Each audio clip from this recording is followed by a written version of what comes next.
Pada saat itu publik kan menangkapnya pokoknya dia udah salah aja gitu kan. Well, profesi hukum itu profesi yang menjanjikan loh gitu.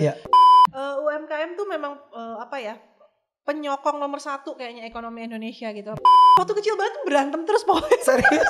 Gue tuh ngerasa gue kakak-kakak gitu ya. Terus Iya. anak kecil banget sih. Ganggu cuma ya. 3 tahun. Padahal cuma 3 tahun.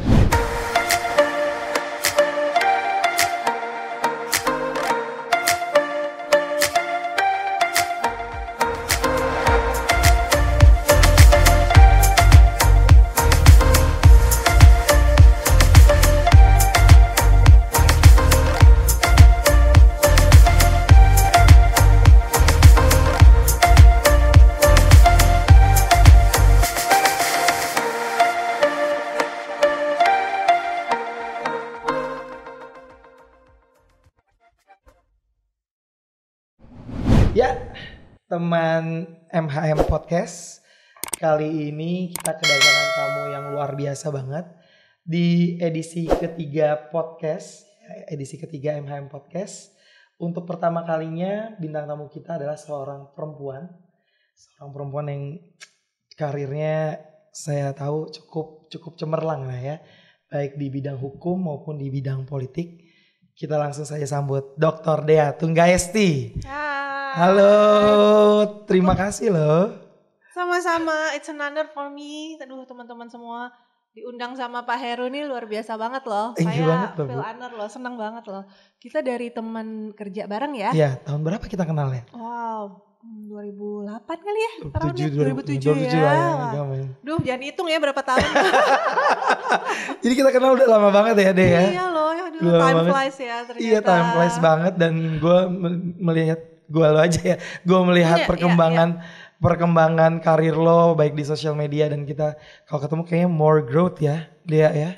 Ya, terima kasih. Enggak lah, nih mencoba melakukan ya barangkali ada gunanya buat orang lain gitu. Wow, it's an honor. Sebelum kita mulai ngobrol-ngobrolnya nih, Dea, kita ada namanya quick test. Jadi jawab secara cepat gitu misalnya A atau B, B atau C gitu. Oke. Dan ada juga kalimat yang nanti lo harus lengkapi kalimat tersebut. Langsung aja ya, Dea. Oke. Kan lo saya. Oke. Santai aja. Dea Tunggaesti, pilih lawyer atau politisi? Jadi kata-katanya ya bukan A atau B ya. Mungkin sekarang politisi. Politisi. Oke. Selingkuh atau diselingkuhin? Diselingkuhin loh. Wow. Oke. Traveling atau shopping? Shopping kalau sekarang. Susah nih traveling lagi pandemi kan. Oh iya benar, tapi kan bisa di Indo kan. Legislatif atau eksekutif? Eksekutif, definitely. Bismillah. Oh, oke. Kuliah atau organisasi? Sekarang mungkin organisasi. Udah doktor ya, mau ngapain lagi? I think another major gitu kan. Iya. Sepeda atau lari? Sepeda dong. Parlementer atau presidensial? Nah, itu dia.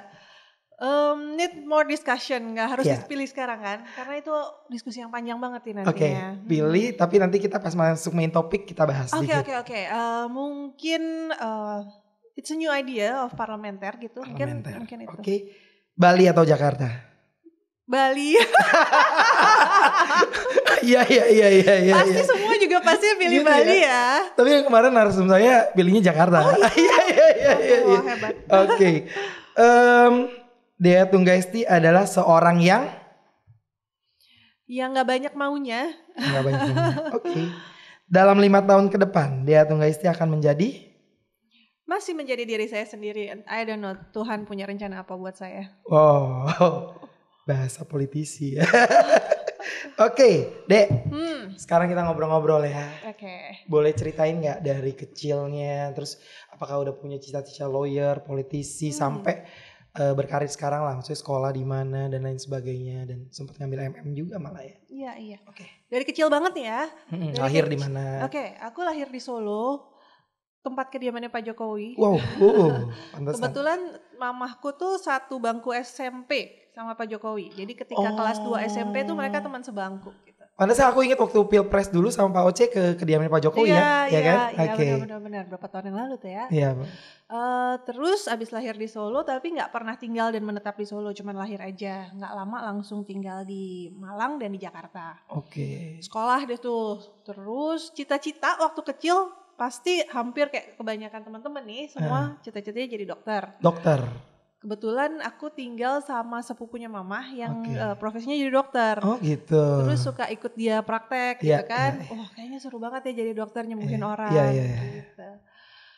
Berjalannya waktu lagi banyak tuh berubah tuh. Kemudian pengen jadi pramugari lah gitu kan. Bisa traveling around the world. Sempet model kan Anda. Boleh sebutin loh video klip apa ya kan. Oh gitu. Oke, itu zaman-zaman kuliah tuh ya. Zaman-zaman kuliah berarti udah tahu masuk hukum. Terus saya kan uang sakunya gak banyak ya. Iya.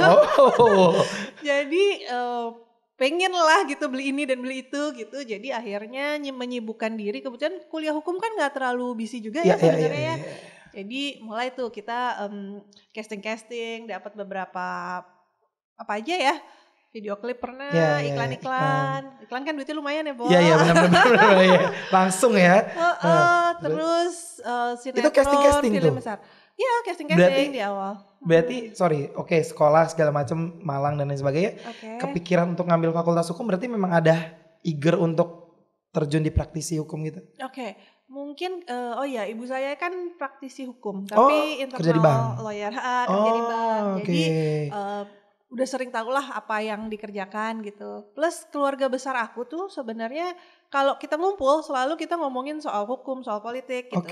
Jadi lama-kelamaan semakin akrab lah dengan hukum dan politik.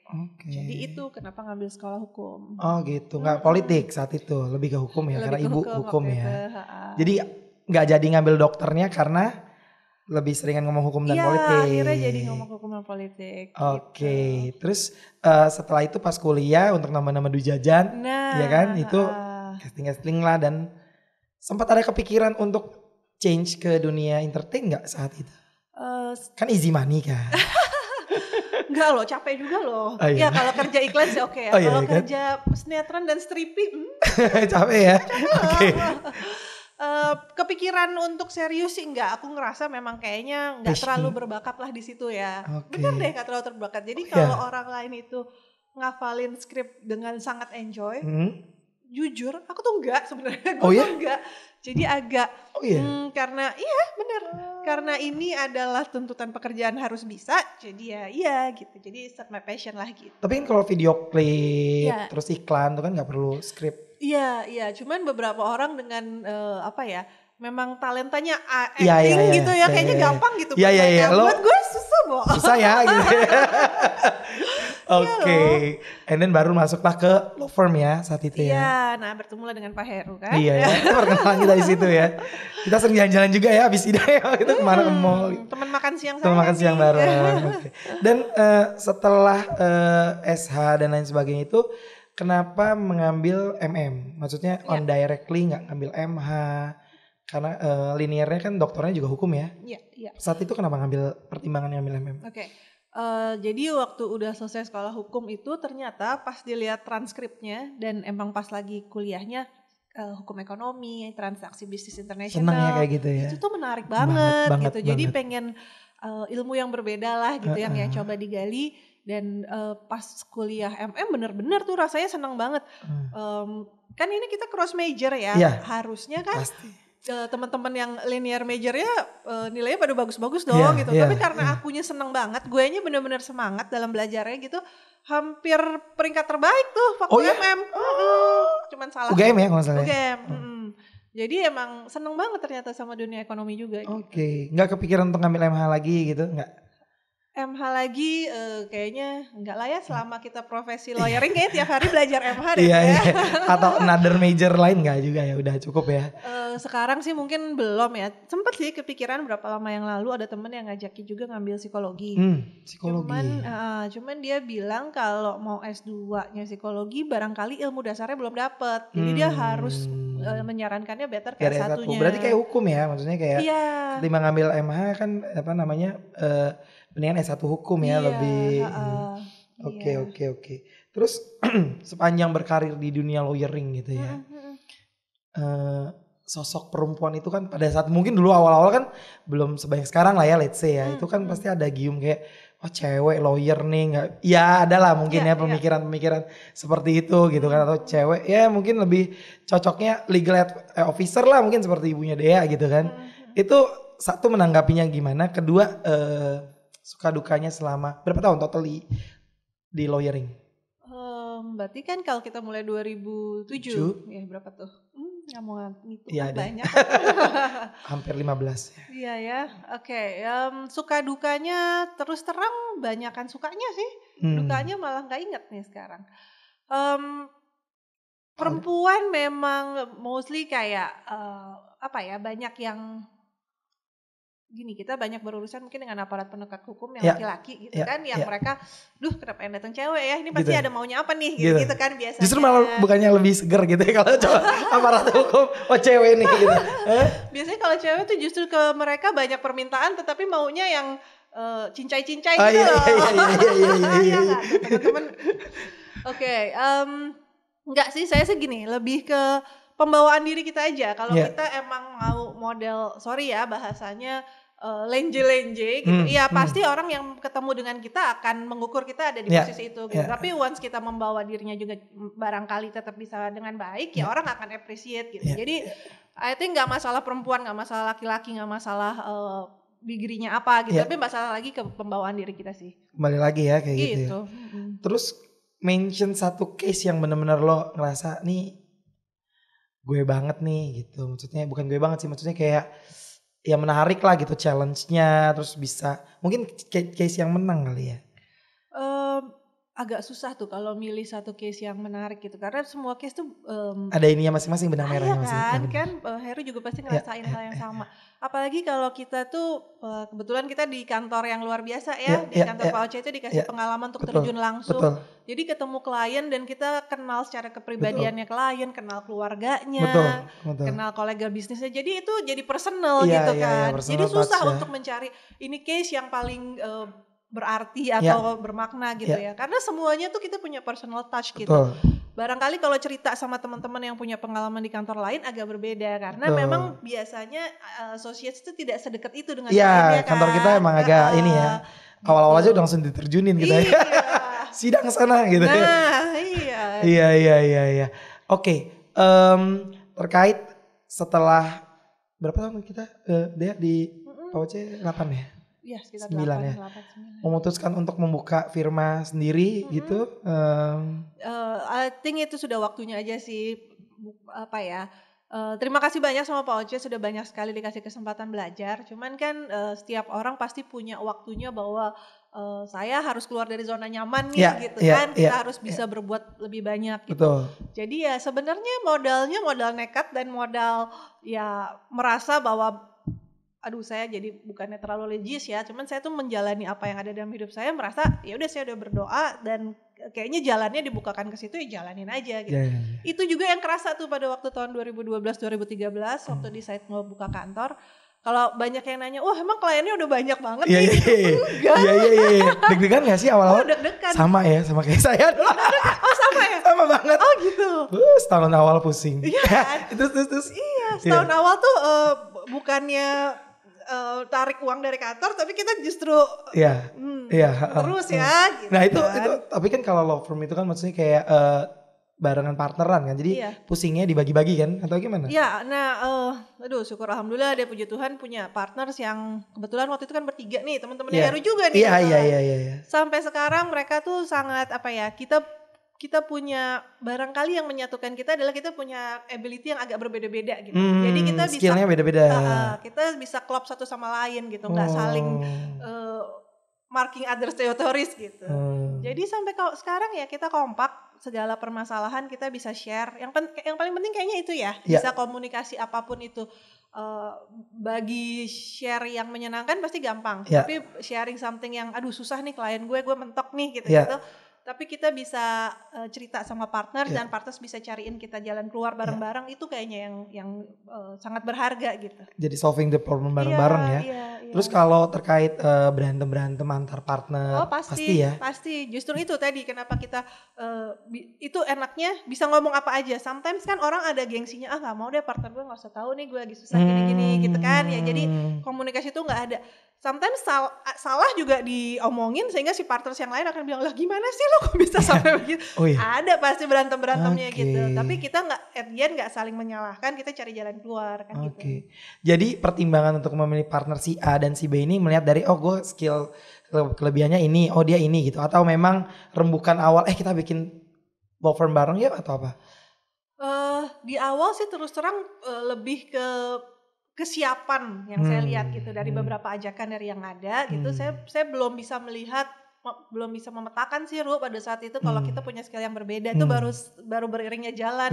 Kenapa sekarang kita baru ngerasa ternyata ini ya yang bikin klik kita ya. Klik.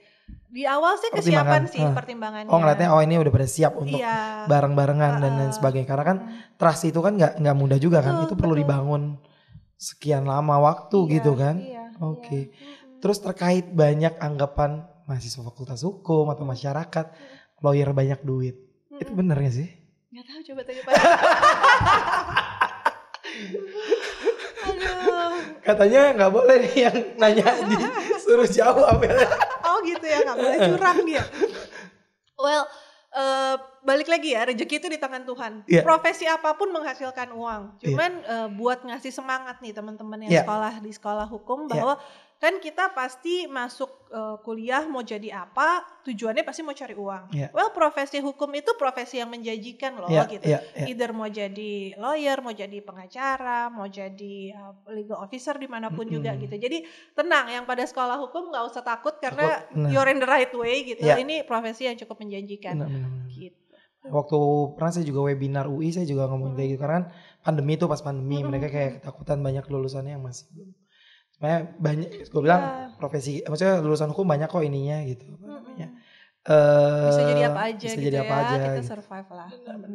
Nah, satu hal yang saya ingat juga adalah Dea pernah megang kasus politik waktu itu juga ya, Nazarudin ya.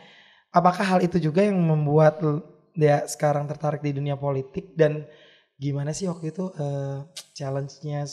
Ya saat itu kan sedang menjabat juga kan sebagai dari partai yang RI 1 gitu, pasti kan banyak. Ya kalau nggak salah juga waktu itu dia diundang di beberapa stasiun TV kan. Iya. Pressure-nya kah atau ya suka dukanya megang case itu? Itu case yang cukup menarik. Menariknya itu kan kayaknya saya baru kerja berapa tahun gitu ya, masih bisa dibilang newbie lah gitu, tapi dapat case yang jadi sorotan nasional 24 jam seminggu. Saya ingat gitu. tuh emang.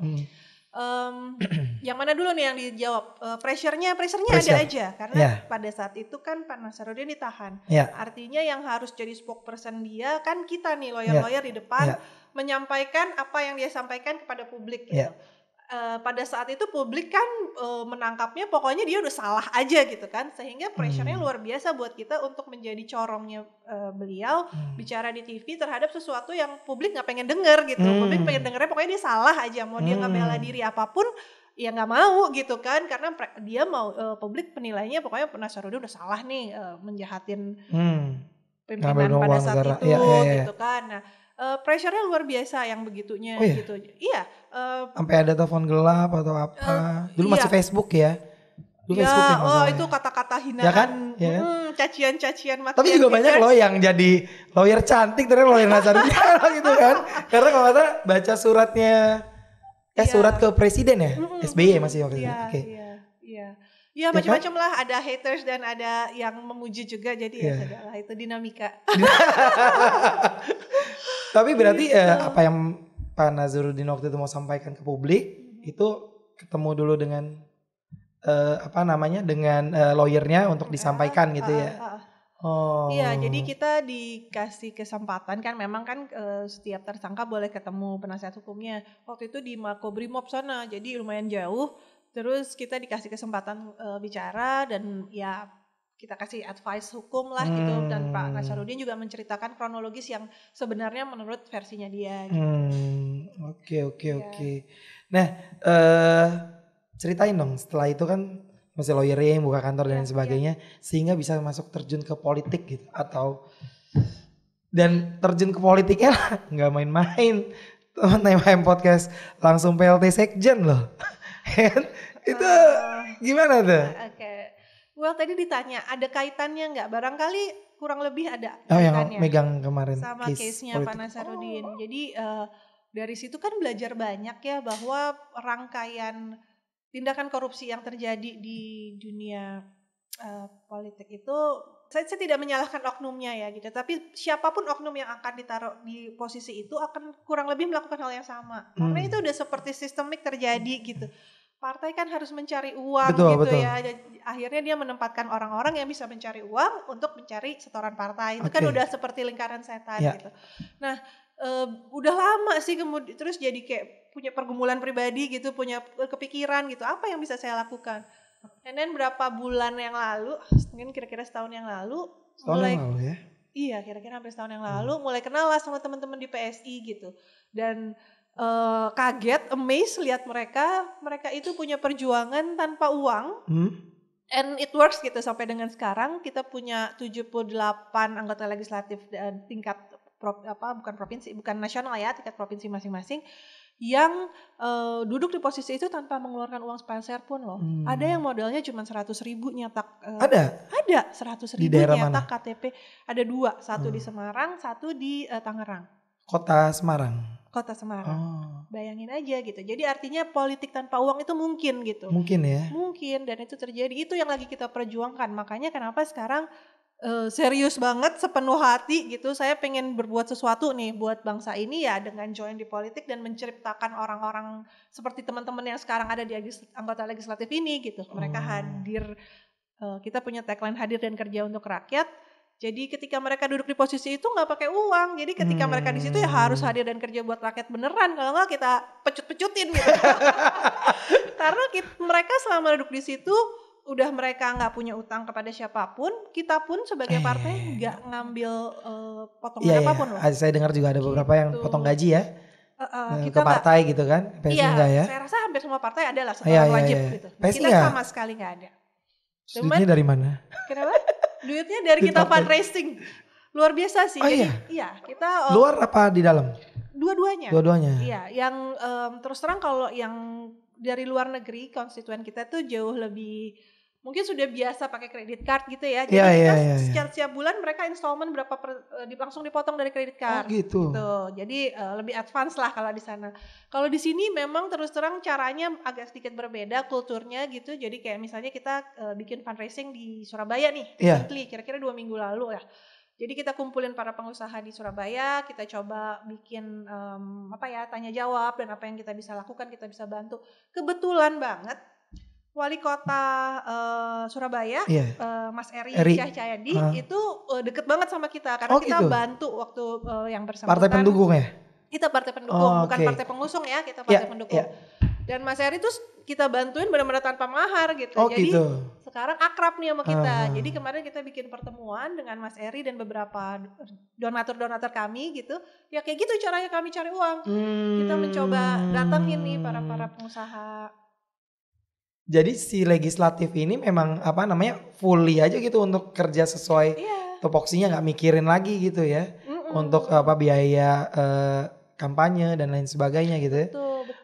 Oke. Nah entering pointnya itu adalah pertama dia anggota dulu atau misionaris atau langsung pengurus? Barangkali bisa dibilang aku awalnya pemerhati ya sejak pemilu 2019, 2020 kan pilkada serentak.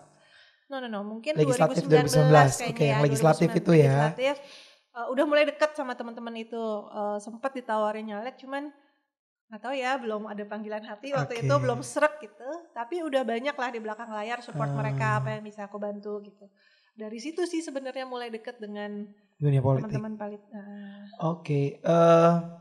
Memang nggak tertarik legislatif. Tadi pertanyaan quick test juga legislatif atau eksekutif? Eksekutif ya berarti ya. Eksekutif tuh haknya Bapak Presiden. Iya. Kan tadi teman SMP ibunya. Jadi eksekutif itu maksudnya lebih ke ya kan wali kota, gubernur itu kan juga masuk eksekutif atau lebih ke pemerintahan. goals-nya lah, misalnya kan goals tiap orang masuk di ya. politik kan pasti ada goals dong. Boleh ya, kenapa aku lebih untuk sampai dengan saat ini sih kita pengennya adalah perwakilan PSI. Kita sekarang punya satu wamen di ATR kan. Gitu. Oh itu PSI ya? Dari PSI dan kita pengennya kalau bisa ada di posisi lainnya. Kenapa? Karena kami memandang posisi eksekutif itu cukup strategis untuk visi dan misinya semua partai. Saya rasa termasuk juga PSI membuat partai negara lebih makmur, lebih sejahtera itu lebih mudah dengan kedudukan di eksekutif karena kebijakannya kan langsung gitu. Itulah kenapa ya cita-citanya sih kalau boleh Tuhan berkenan ya. We never know. Bentar lagi reshuffle katanya. Oh itu dari Wamen ATR dari PSI ya. PSI. UI juga kalau nggak salah dia. Kayaknya ya. Kayaknya masih muda itu kan. Iya. Surya Chandra. Iya Surya Chandra. Dan atau mungkin juga karena kemarin sempat aktif di Kementerian Perdagangan juga ya, jadi tahu dalamnya bidang apa waktu itu ya? Staf hukum ya, staf sus ya. Tenaga ahli bidang hukum. Tenaga ahli bidang hukum kan. Itu daily works-nya ngapain aja? Oke, nah pada saat masuk. Itu Pak Agus masih ya waktu itu? Iya, waktu itu Pak Agus Suparmanto. Waktu itu Pak Menteri lagi dapat deadline yang cukup tight gitu karena kita harus bikin rancangan undang-undang buat rancangan PP soal turunan dari Omnibus Law. Jadi kerjanya benar-benar lumayan tuh 5 days a week dari pagi sampai malam karena kita benar-benar tektokan antar dirjen di departemen gitu. Sometimes kan birokrasi dimanapun saya rasa bukan cuma di Kementerian Perdagangan ya. Biasanya kan perizinan tuh karena sudah terbiasa panjang gitu ya. Jadi kalau ada yang harus dicoret satu tidak sesuai dengan omnibus tuh tetap akan ada review gitu ya. Bahwa ini tetap penting kita menjaga ini gitu.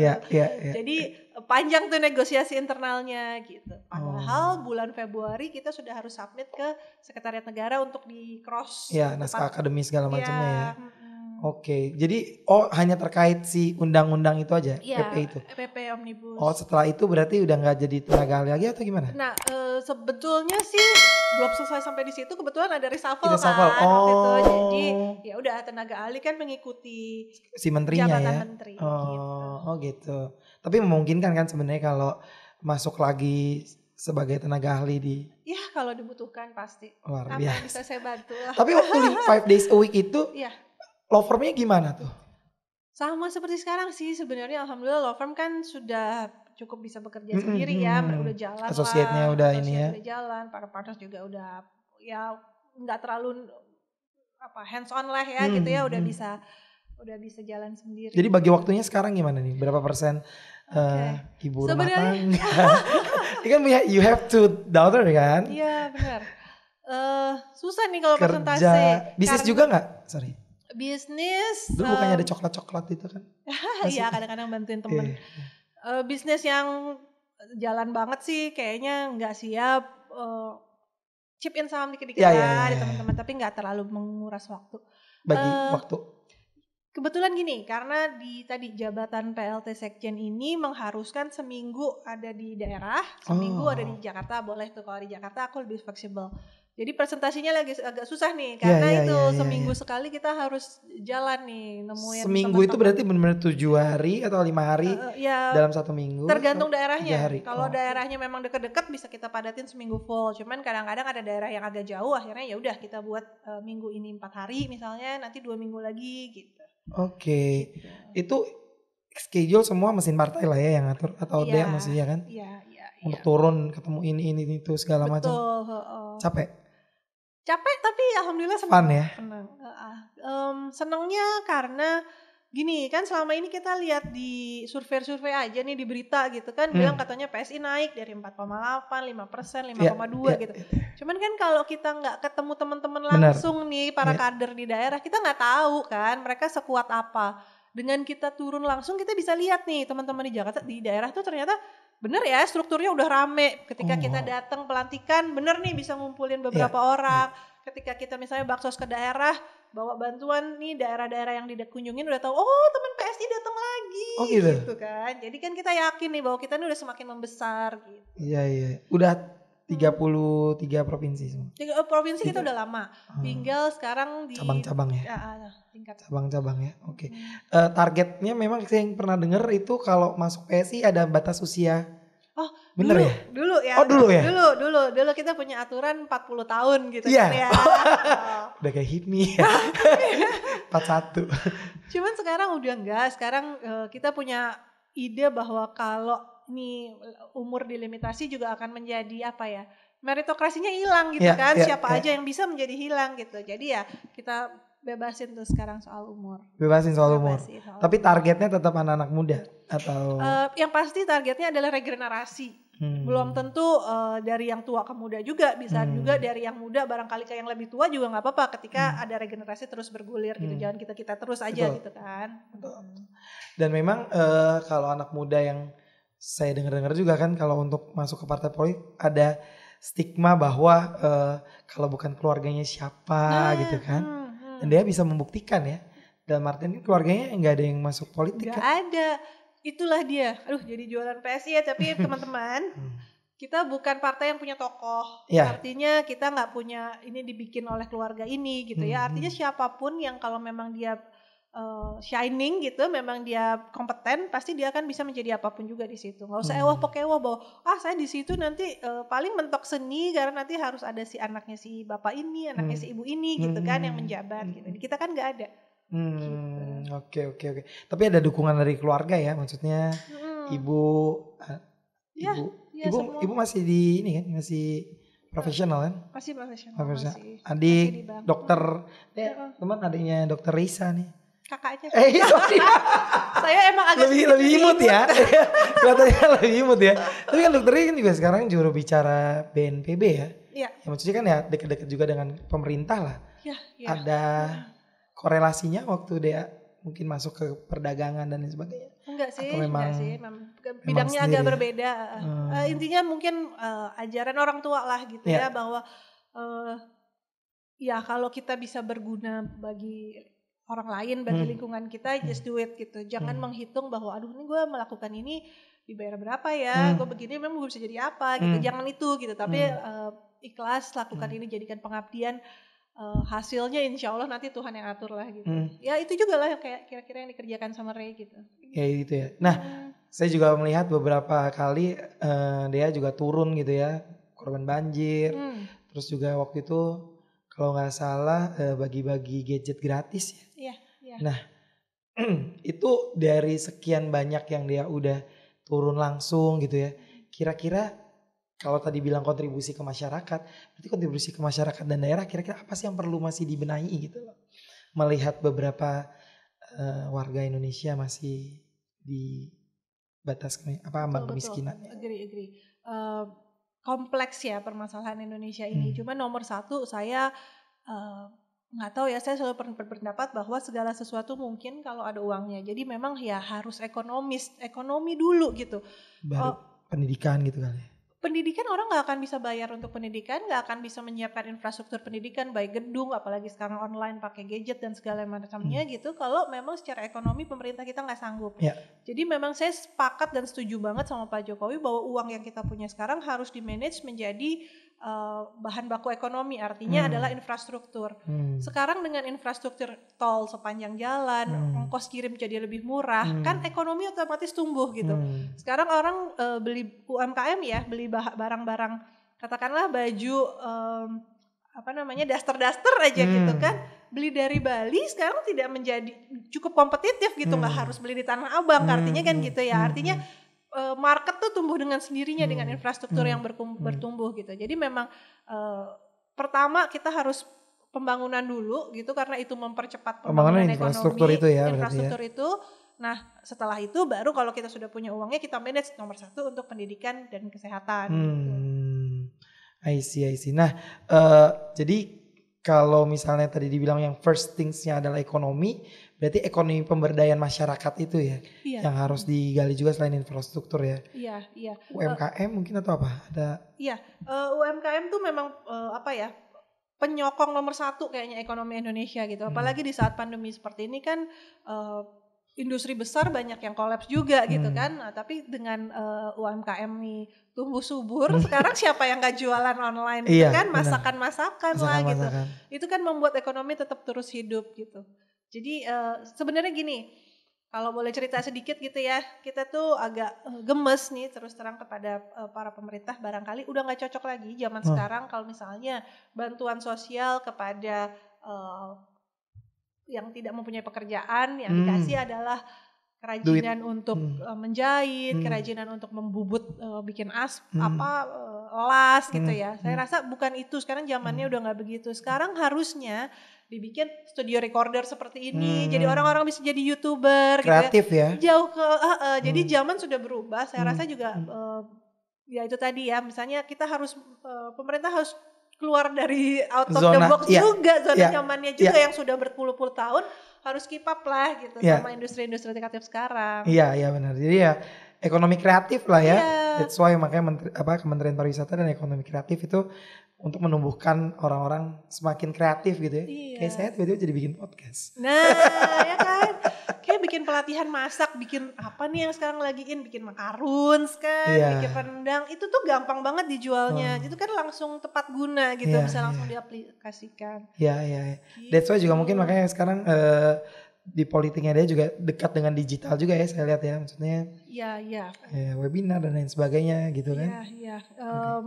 Salah satu hal yang kita lakukan di PSI adalah kita minta teman-teman di daerah itu memang dekat ngakrab sama UMKM. Jadi kalau UMKM yang kemasannya masih jadul, masih nggak menarik, itu kita marahin anak-anak daerahnya. Oh gitu? Iya, karena kita mau kalian datang bawa kamera yang bagus, kalian foto produk yang cantik, kalian masukin ke marketplace. Nah, kita mau pendekatannya tuh seperti itu gitu. Nggak harus nunggu kalian dipilih jadi wakil rakyat, tapi kalian harus bisa berbuat sesuatu buat rakyat. Kan nggak pakai modal, cuman kamera yang cantik, terus dia bisa promotion produk di luar negeri segala gitu kan, jadi memperluas market. Daerah mana yang paling kreatif yang pernah dikunjungi? Yang paling oke so far, ya teman-teman oke sih, semuanya lagi belajar. Cuman yang memang sudah kita jadikan percontohan di Situbondo. Situbondo itu sudah banyak Jawa banget. Timur ya? Jawa Timur. Ada mebel yang dibikin dari sampah plastik. Oh iya. Itu yang tadinya marketnya ya cuma daerah-daerah sekitar gitu ya. Harga rata-rata 300 ribuan gitu. Sekarang udah bisa dibantu sama teman-teman, difoto dengan lebih canggih. Terus produknya juga dibikin desainnya yang lebih up to date lah zaman sekarang. Sekarang marketnya sudah sampai ke Jepang. Udah diekspor? Udah sampai diekspor. Padahal dia sampah plastik loh. Oh iya. Proses ekspornya itu izinnya segala macam dibantu juga. Dibantu juga lah ya. Kan pernah di perdagangan nih. Iya dong, kita kalau produk kita bagus harus kita bantu dong, kita support kan. Iya.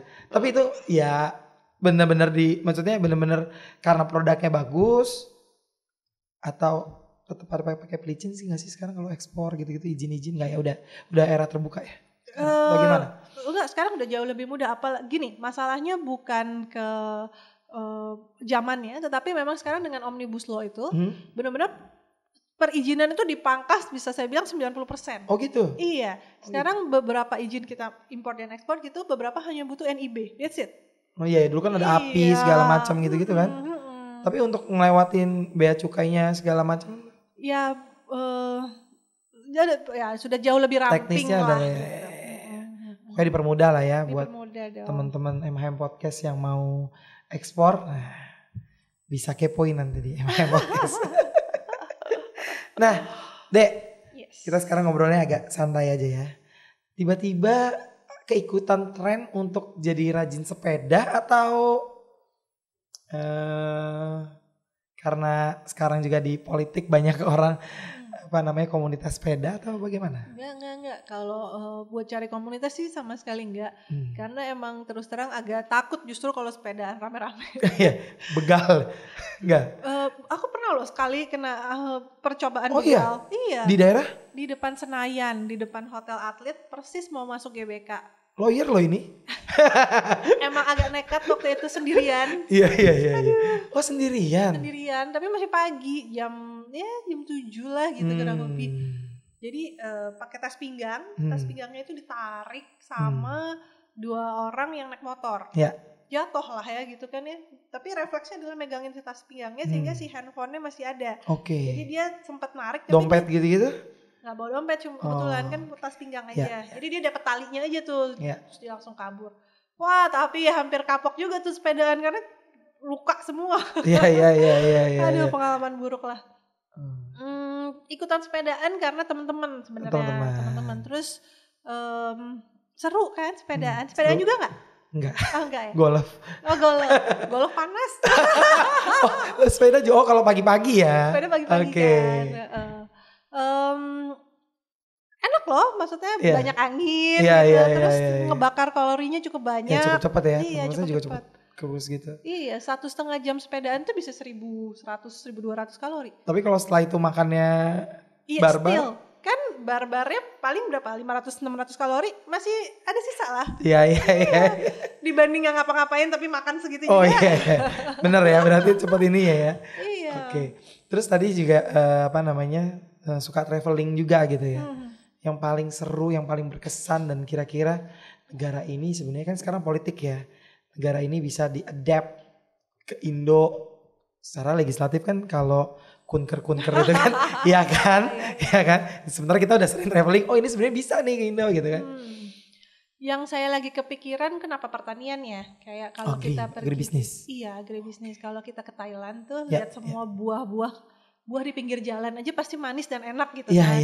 Sedangkan Indonesia punya iklim yang hampir sama Thailand, terus tanah yang lebih luas gitu. Bingung ya kenapa kita nggak bisa gitu. Dan lebih murah kan di sana. Iya, murah kan di sana. Udah murah, enak, bentuknya bagus gitu kan. Iya. Kalau di sini kan kita mau cari buah yang enak nggak mungkin yang sembarangan lah. Kita kan harus pergi ke toko buah tertentu, harus cari yang grade-nya premium lah gitu kan. Artinya terbatas banget gitu. Sedangkan kita punya capacity yang harusnya bisa kita bikin tuh. Benar juga sih. Benar. Thailand paling dekat dan masih satu kultur sama kita lah, Asia Tenggara ya. Iya. Oke. Nah, satu hal lagi tadi saya belum tanya ke Dea gitu ya. Di antara segudang prestasinya kan pasti pernah merasakan titik terendah mungkin dari sampai umur sekarang gitu ya. Titik terendah di hidup seorang Dea Tunggesti itu pas kapan? Susah tuh kalau ngomong gitu karena banyak hal pasti ada bagian-bagian ups and down-nya ya. Yang paling down-nya. Bisa jadi masukan buat temen MHM Podcast. Iya barangkali mungkin tahun-tahun pertama buka kantor ya. Tadi kan aku udah cerita ya. Itu berdarah-darah gitu. Iya. Karena gini, kita yang tadinya jadi karyawan, kita barangkali bekerja mau giat banget, mau bekerja biasa aja, mau lagi agak ada malesnya, tetap dapat gaji kan. Nah sekarang kita harus menggaji orang lain gitu kan. Jadi pressure-nya untuk tetap menghadirkan gaji buat orang-orang ini kan luar biasa. Binder. Ya kan. Ya itu. Jadi mungkin titik terendah mungkin barangkali 1 tahun. Iya benar. 1 tahun pertama kantor itu ya. Ketika kantor masih struggling. Tapi karyawan tetap digaji?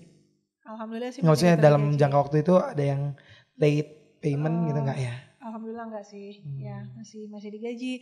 Terus plus kalau setahun pertama kan kita masih modal nih. Abis itu tahun berikutnya kan kita bayar sewa kantor lagi. Iya. Wow lah itu barangkali quite stressful karena itu menjadi titik yang meragukan diri sendiri kan. Iya. Should I continue with this atau apa gue harus balik aja ya jadi karyawan dan kerja di tempat lain. Sempat kepikiran itu? Oh iya, sempat kepikiran banget. Apply atau? Enggak sempat apply sih pada akhirnya karena ya tadi ya kebetulan dapat partner yang saling mendukung ya. Saling mendukung banget gitu. Nggak pasti kita bisa apa sih yang kita ya barangkali tahun kemarin bekerjanya juga belum 100% lah masih. Yang tadinya jadi karyawan menjadi seneng kan, free time gue banyak banget ya. Iya. Jadinya banyak gak fokusnya nih, justru bukannya kerja jadi klien malah main-main. Jadi notice ya, gini tuh ya. Jadi ya itu mungkin cukup berat. Plus waktu itu juga ada beberapa urusan keluarga yang, at the same time lah. Kebetulan waktu itu baru pulang haji kan. Iya. Pulang haji itu buat saya tantangannya luar biasa. Yang tadinya barangkali kalau sekolah tuh cobaannya anak SD, anak TK lah gitu kita bisa lah. Tiba-tiba blok langsung kayak anak SMA, anak kuliah. Cobaannya luar biasa bertubi-tubi. Cuman ya barangkali itu jalan Tuhan ya emang. Iya. Gitulah. Benar-benar. Akhirnya menemukan the way out-nya gitu ya, dan jalan terus aja gitu ya. Sekarang udah berapa karyawannya? Sekarang 1, 2, 3, 4, 5, 10. 10 dulu awal 2 atau partneran 2. doang aja? 3. 1 admin sama 2 lawyers 3. 3 ya, sampai sekarang 10 ya. Ya kita nggak banyak sih, tetap kita. Iya, yang penting adalah kekeluargaan di situnya juga. Sebagai kita dulu ya di Pauce masih tetap keep contact gitu ya. Oke.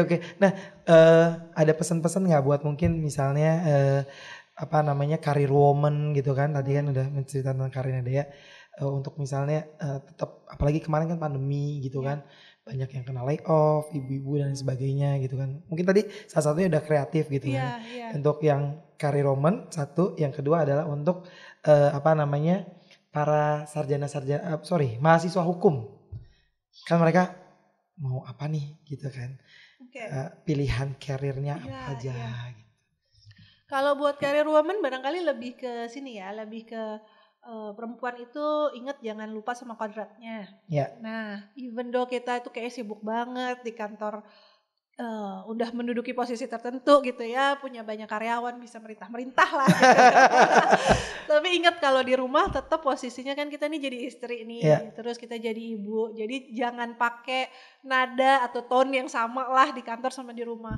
Well, for me itu juga kadang-kadang aku butuh adjustment lagi gitu kan. Pernah kayak gitu juga ya? Karena kan biasanya kan kalau di kantor semua udah beres, udah bisa gini-gini gitu kan. Begitu sampai di rumah kadang-kadang suka kebawa tuh lihat sama anak-anak, loh PR belum dikerjain. Tone-nya tuh udah seperti kayak ini karyawan gak ngerjain tugasnya gitu. Tapi lupa kalau dia tuh seorang ibu yang harus, oh kamu kenapa gak ngerjainnya, oh kamu gak bisa, oke kita Bunda ajarin ya gitu. Nah itu aja sih pesannya buat para wanita karir yang pasti semuanya hebat-hebat. Jangan lupa posisi kita, kodrat kita sebagai istri, sebagai ibu gitu ya, ketika dari kantor pulang ke rumah harus berbeda tone-nya. Satu lagi tadi buat mahasiswa hukum ya. Banyak yang galau kan tuh, lama dapet kerja. Terus kira-kira karir itu yang lebih menjanjikan yang mana? Menurut saya semua karir menjanjikan. Lihatlah Pak Heru kan luar biasa ya kan. Jadi lawyer tuh juga cukup menjanjikan. Saya rasa gini, yang penting usahanya, karena usaha tuh nggak mungkin mengkhianati lah hasilnya seperti apa gitu. Tetap aja fokus. Tadi kan saya sempat cerita bahwa ada persimpangan, nggak akan mudah jalannya, nggak akan mulus. Cuman kalau kita tetap stay fokus di situ. Plus anak-anak zaman sekarang kan luar biasa kreatifnya ya. Kalian bisa misalnya sekarang bikin tulisan-tulisan, masukin ke .com tertentu, itu kan juga udah cukup menghasilkan tuh sekarang. Semakin kalian sering nulis, nanti semakin namanya terkenal gitu kan. Ketika apply di tempat mana-mana jadi, oh ini loh saya penulis tetapnya di .com yang ini gitu kan. Itu kan poin positif juga buat kalian. So tetap fokus, tetap rajin, kerjain semuanya. Saya harus jadi yang terbaik gitu. Pasti nanti hasilnya akan nggak mengecewakan lah ya. Proses usaha tidak mengkhianati hasilnya. Nah itu dia. Nah ada last question. Sebenarnya ini agak menyimpang dari hukum, bisnis dan lain sebagainya ya. Seperti kita ketahui kan dia adalah juga kakaknya Dr. Ray ini kan gitu. Sering berantem gak sih? Sering berantem. Oke. Kalau dulu waktu kecil itu aku sempat bedanya 3 tahun nih sama dia. Terus jadi anak kesayangan karena cucu. Yang anak kesayangan siapa? Aku dong, kan gue kakaknya. Jadi gue tuh jadi cucu, bukan cucu pertama, tapi karena tinggalnya sama kakek-kakek, jadi cucu favorit karena tinggal sama kakek gitu kan. Terus di Solo? Malang. Nyokap dan bokap itu anak pertama. Yang temen-temennya belum pada punya anak. Jadi kayak favorit banget kan nih si anak satu itu. Dan 3 tahun kemudian punyalah adik. Jaraknya 3 tahun ya. Attention yang segitu banyaknya itu kebagi dengan si adik kan. Jadi sebelnya sama si adik ini. Itu. Benci banget. Ternyata ya. Jadi dari kecil tuh udah tumbuh. Aduh ini anak yang ngebagi kasih sayang orang tua gitu. Jadi tuh sebel, berantem terus bertahun-tahun dan kita sempat tinggal terpisah. Itu pun juga masih kurang cocok. Terpisah tuh karena dia di Malang, dia di dia di Jakarta. Jakarta. Nah kita ketemu lagi barangkali pas udah SMP SMA ya. Jadi itu pun bisa 5 tahunan ya, ada?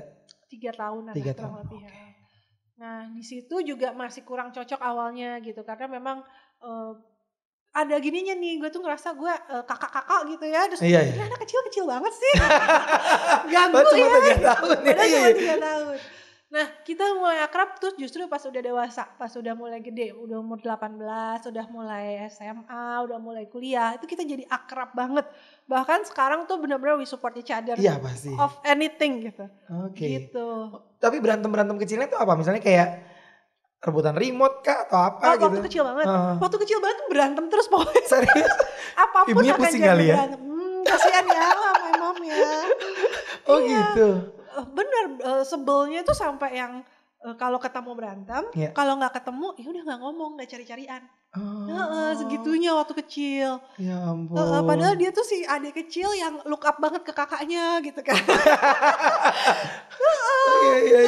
Jadi ya itulah perjalanan hidup kita.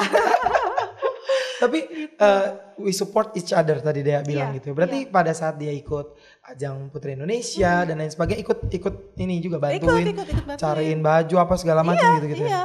Even dia sempat ikut Miss International kan, kita ke Guangzhou, kita support dia di Guangzhou gitu. Iya. Sudah semenjak kita mulai dewasa lah 8-17 tahun gitu udah mulai deket banget. Dan sekarang I'm so lucky to have her gitu. In every aspect. Apa aja misalnya lihat baju bagus banget tapi kok mahal banget ya gitu. Kita share yuk. Serius? Ganti-gantian? Kita bisa ganti-gantian, bisa kita beli sesuatu yang mahal kita patungan. Kan jadi barangnya yang tadinya kebeli 1 orang jadi kebeli 2 orang kan. Seakan-akan koleksinya banyak banget gitu. Itu loh rahasianya sebenarnya. Dan benar-benar ini ya maksudnya saling melengkapi juga ya, apalagi kan sekarang dekat dengan pemerintah gitu kan, dua-duanya jadi saling sering curhat gitu. Masalah kerjaan, suami. Sering banget. Apapun kita curhatin lah. Oh iya, berantem sama suami juga curhat. Berarti kalau pengen tahu, Nevio pengen tahu tanya ke Dokter Ray ya.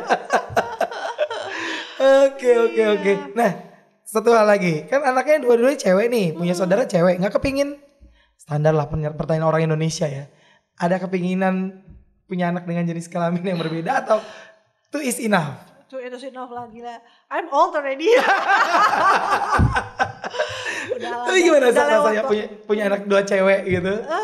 It's a bless actually. Kenapa? Karena setelah aku pikir-pikir kalau aku punya anak cowok, yang katanya nih teman-teman yang punya anak cowok tuh quite demanding sama ibunya.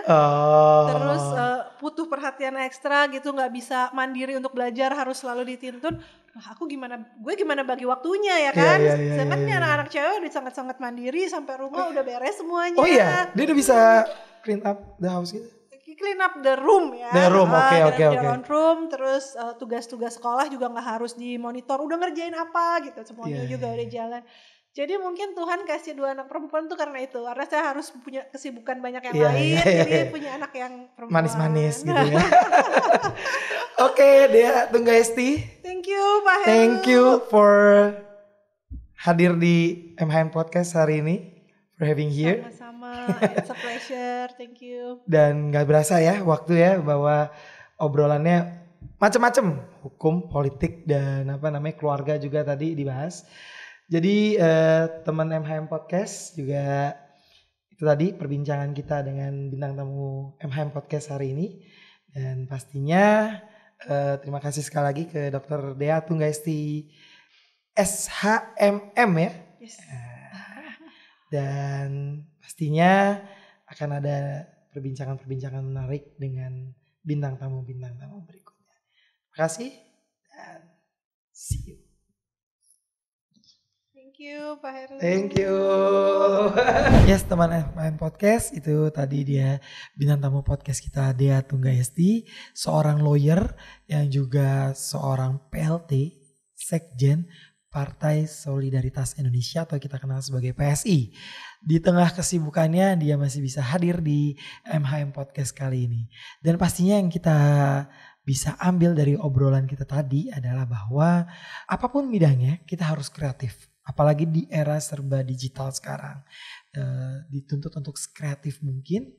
Dan juga bagaimana dia sebagai seorang lawyer harus juga memahami klien senang untuk ngobrol dengan pengacaranya atau lawyernya sehingga dia bisa cerita apapun perkara atau masalah yang sedang dialami. Dan juga tidak melupakan kodrat dia sebagai seorang wanita, dia juga bisa membagi waktunya sebagai seorang ibu dan melepaskan atau menanggalkan atribut dia di luar sebagai lawyer, sebagai politisi. Begitu sampai di rumah, dia tetap adalah seorang ibu dan istri yang harus menjalankan kewajibannya sebagai seorang ibu dan istri. Dan juga hal yang paling lucu yang dari obrolan tadi adalah ternyata dia sering juga loh ribut sama adiknya. Waduh. Nah, teman MHM Podcast, ingin tahu video-video podcast selanjutnya? Jangan lupa klik like, comment, and subscribe. Dan juga klik tombol lonceng untuk biar tahu video-video podcast dari Heru Mahyudin selanjutnya.